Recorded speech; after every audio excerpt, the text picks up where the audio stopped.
ქალაქში, სადაც ავტომობილების რაოდენობა მუდმივად იზრდება. საპარკინგი ადგილების სიმცირე მძღოლებისთვის ყოველდღიურ პრობლემად რჩება.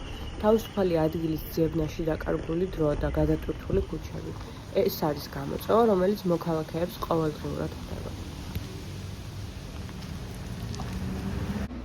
ჩვენ ვისაუბრებთ სკოლებს, რომლებიც ამ პრობლემას ყოველდღიურად აწყდებიან. მათ თქმით, ხშირად უწევთ დიდი დროის გატარება პარკინგის ძებნაში, ამის გამო ეხარჯება საწვავით და ხშირად უწევთ ჯარიმის გადახდას კი. პარკინგები საქართველოში, კერძოდ თბილისში არის რაოდენობით, მაგრამ თითქმის 100 მანქანაზე ერთი პარკინგი შეიძლება დაითვალოს.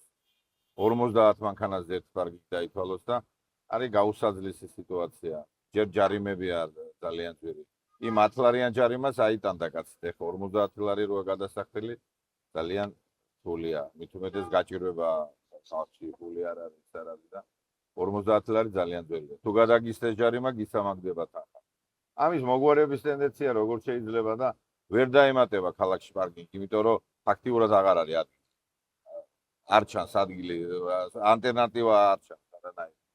უნდა გაუძღოთ ესე სხვა გზა არ გვაქვს.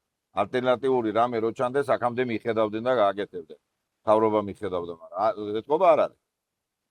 ჯარიმები უნდა დაუკრონ, ეს არის აუცილებელი. ძალიან აფთიაქში შედიხარ და ვერ მოასწარი დაუშვათ ზლოტის ნომრის აღება, იმის აღება ჩართვა და 5 წუთში გამოდიხარ, დაგვთა ჯარიმა 50 ლარიანი. ცოდვა არის. აფთიაქში შეხვედი თავის კიბლის სამლისთვის, ან გრიპის სამლისთვის, უნდა დახარჯო 3 ლარი და დაგვთა 50 ლარიანი ჯარიმა. კი ბატონო, პარკინგთან დაკავშირებით არის ძალიან დიდი პრობლემები. აი მე პირადად როგორც ამ ქვეყნის მოქალაქეს ძალიან მაჭუხებს. იმიტომ რომ ვერ გაივლი.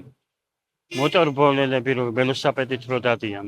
ამასთანავე ეს ლამის დამეტაკა იმის გამო რომ ადგილი ვერ ვნახე რომ გვერდი ამერიდებინა, იმდენი მანქანა იყო დამწკრივებული. ამას რაღაც გზა უნდა გამოინახოს. როგორ შემცირდებოდა და ჩემი აზრით უნდა იყოს სამი სპეციალური ადგილები, უნდა გამოიყოს სტაიანკები, ასე რომ ვთქვათ, გამოყოს ტერიტორია მერიამ, სადაც სხვადასხვა უბნებში ახლა, როდესაც ვაკეში მაქვს საქმე, ვარკეთილში ხო არ დავაყენებ მანქანას, არა? ყველა უბანს უნდა კონდეს რაღაც სივრცე მანქანებისთვის გამოყოფილი და არ უნდა წუხდებოდნენ მოქალაქეებს. მე ხო შემიძლია რომ ჩემი გზა ტროტუარზე თავისუფლად გავიარო.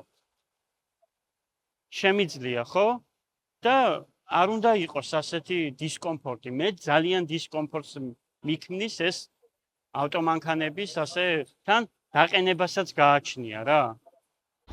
პარკინგის დეფიციტი განსაკუთრებით თბილისის ცენტრალურ უბნებში იგრძნობა. ეს ყველაფერი ყველაზე მწვავედ ჩანს სამუშაო საათების დროს. ადამიანებს უწევთ მანქანის ადგილის პოვნისას დიდი დროის გატარება და უწევთ გააჩერონ ხან გადასასვლელზე მანქანის შემოფერხებელ ადგილას და ფეხმავალ ადგილასაც კი.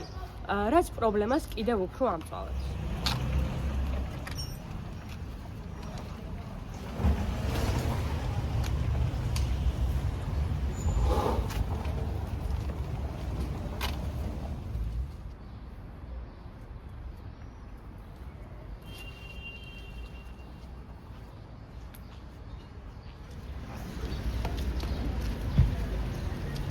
რა კეთდება ამ პრობლემის მოსაგვარებლად?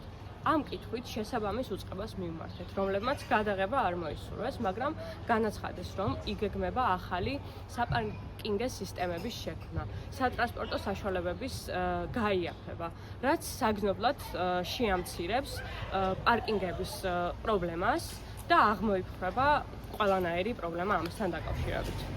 სპეციალისტების თქმით, ეს პრობლემა მხოლოდ ადგილის სიმცირით და მანქანების დიდი რაოდენობით არ არის გამოწვეული. ეს ყველაფერი ხდება იმიტომ, რომ მძღოლები არ ემორჩილებიან კანონს და არ მისდევენ საზოგადოებრივ